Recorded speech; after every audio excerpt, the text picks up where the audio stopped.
most of the people I know in poker are very honorable. I would loan thousands of dollars to a poker player that I trusted before I would loan it to some other random person that I trusted, because I know their word is going to be a lot more significant. Yeah. And that's what people don't understand, that you hear the scams or you hear all these bad things, and poker players are, sort of used to this stuff, and it's just sort of part of our lifestyle. Because in poker, your word is your bond, and you do go broke in poker, and you do loan money, and you do borrow money, and that's just, money moves hands in a lot of different ways, and that's what's really difficult for people to understand too. I mean, most people couldn't fathom loaning $5,000 to someone that in poker in their everyday life. Where in poker, that's a general everyday occurrence, and I think it scares people for one, and it just they don't understand why I would give someone $5,000 interest free that they could hold on to and pay me back whenever they had it. Yeah.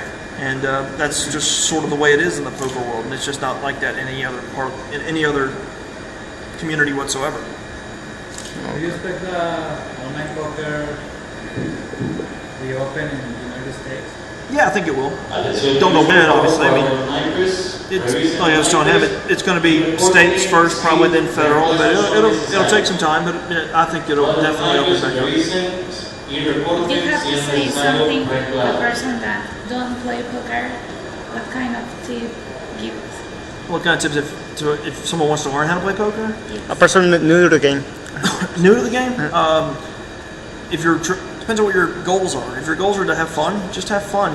Don't take it too seriously. It's a fun game. You should be enjoying it. If you're going to try to make a profession out of it, make sure that you have a backup plan, because unless you've tried it, it's a really tough way to make a living.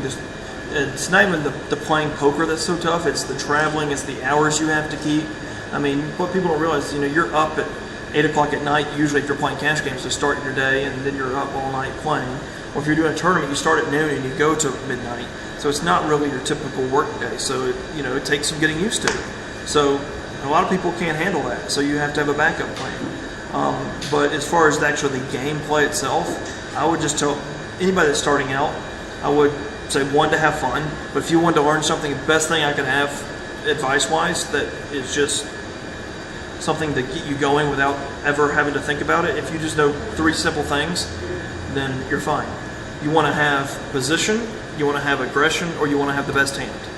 If you can have two of those 3, you're going to be okay. If you have one of those 3, you're dead. If you have 0 of those 3, you're obviously dead as well. If you have 2 of the 3, you're going to be okay. Anything else? What do you think about sponsorship if you're wearing a blue shark optics, wearing a hockey sunglasses? First of all, I had my Blue Sharks in my bag, and my bag got stolen or lost, so I didn't have sunglasses, so they don't have Blue Shark optics down here, and I went and bought a pair of Oakleys. So, unfortunately, that's just what it is. I do have a line of Blue Shark optics glasses that I would prefer to wear because they do not block out the light, but when they are somewhere in another Latin American country right now, I just had to make a choice. I'm more comfortable playing in sunglasses. It's just a comfort thing for me. So if I'm playing in a 4,000 or whatever the buy-in tournament is, I want to be comfortable. Comfort's the most important thing when you're playing. You want to make good decisions, and you're not going to make good decisions if you're out of sorts. So I had to go pick up a pair of Oakleys. It is what it is. What do you think about mixed games in Vegas now? Like, there's a lot of pros that are trying to, they think they have an edge playing mixed games there. There is the other side that says actually that there's not much tourist exposure there, because that tourist people, they don't play mixed games. No, so all the mixed games are pros. I mean, the mixed games, the good thing about mixed games is even pros are weaker in some games than the others. If you're smart enough to recognize where you're weak and where your opponents are weak, there's definitely money to be made there, because people do want to play the mixed games just because they get bored of No Limit. No Limit can be a very boring game. You do it over and over and over again. I definitely think there's a lot more money to be made in a live setting in No Limit Hold'em than there is in mixed games, just because of the tourist money. I mean, you're never going to walk up to a mixed game and see just the complete fish just throwing away money, where you definitely find that at No Limit still. People will, I've walked up to tables and seen a guy sitting with $30,000 in a 5-10 game, watched him play for 5 minutes and ran him a box so I could sit down and play in the game. You don't see that in a mixed game. So there's definitely more money to be made in No Limit. I think people just get bored with No Limit. They want to try and Omaha's like the new crack. It's really fun. It's really cool. You're always in action. But then people start talking about the mixed games, which I like playing the mixed games as well. But I don't think I've ever played a mixed game with people that I really don't know. I mean, mostly it's pros that I know, or people that you see around the poker circuit a lot. You don't see you walking in to play the mixed game, a bigger mixed game.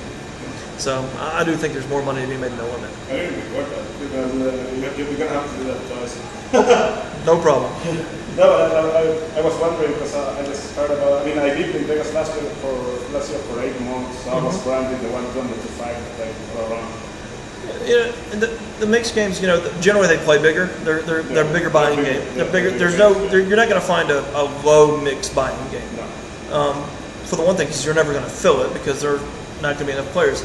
It's the big guys that want to play the mixed games, and what their goal is to try to start at No Limit, and then talk them into playing mixed where they have an edge over the tourist. They want to get the rich businessman in there who knows how to play No Limit. And then they say, well, hey, listen, there's Omaha, there's Omaha, there's all these other cool games. They're easy to learn. All you get is 2 more cards, and it's easy. You'll pick it up, and it's not the monotony of playing No Limit. And a lot of times, people will, under either peer pressure or just they're there to gamble anyways. They'll try something else, and in those situations, the pros have a huge edge. But that's how those games really, a lot of them start is, they either start as the No Limit, they get the fish in there, and then they start trying to change the game up a little bit, or they know someone's going to be there. But now it's been to the point where it's all pros sitting in the game, they're just beating each other up. So you don't have any edge at all playing mixed games. That's the whole point. Because there is a big discussion there. I can play a mixed game with a pro and still have an edge. I mean, if you're a better pro than the other pro, you still have an edge. Now, maybe it's not a huge edge, but if you want to go play 2-5, or I want to play 150-300 mixed game, I mean, my edge might end up being somewhere dollar-wise about the same. I'm going to have a much smaller edge in the 150-300 than I would I'll have a bigger edge in the 2-5, but you just can't make that much money in a 2-5 game. Yeah. Where you can make a lot of money in a 150-300, quickly. So I mean, the smaller edge with a bigger blinds, isn't a bad thing all the time. And like I said, some people that think they can play all the games, maybe someone can't play Raz, so you just punish them in Raz.